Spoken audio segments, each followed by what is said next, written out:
Clôturant ce 24 décembre, devant des dizaines de milliers de militants, au stade de l'Amitié d'Agondje, le 12e congrès de son parti, Ali Bongo a fait un pas de plus vers l'annonce de sa candidature à l'élection présidentielle de l'an prochain.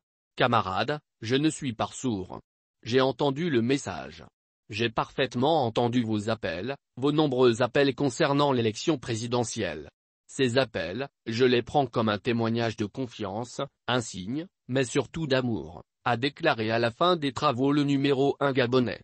S'il se présente, jamais Ali Bongo Ondimba n'abordera une échéance électorale autant en position de force. Il peut à la fois compter sur un bon bilan et sur de solides perspectives. Après un premier mandat et une première partie de second mandat contrasté en raison de son entourage, le président Ali Bongo a redressé la barre depuis 2019.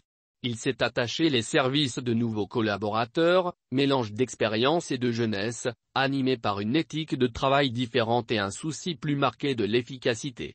Les résultats ne se sont pas fait attendre. Le Gabon a remarquablement surmonté la difficile période Covid. Il a remis en marche la machine économique et intensifié la réforme de l'État.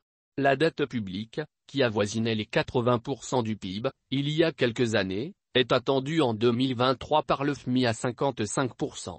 Face au chef de l'État, l'opposition est profondément divisée. Ses principales figures se disputent la succession de Jean Ping, trop âgé pour se représenter. Focalisée sur la critique de la majorité et sans véritable programme, l'opposition peine, aux yeux des Gabonais, à incarner une alternative crédible.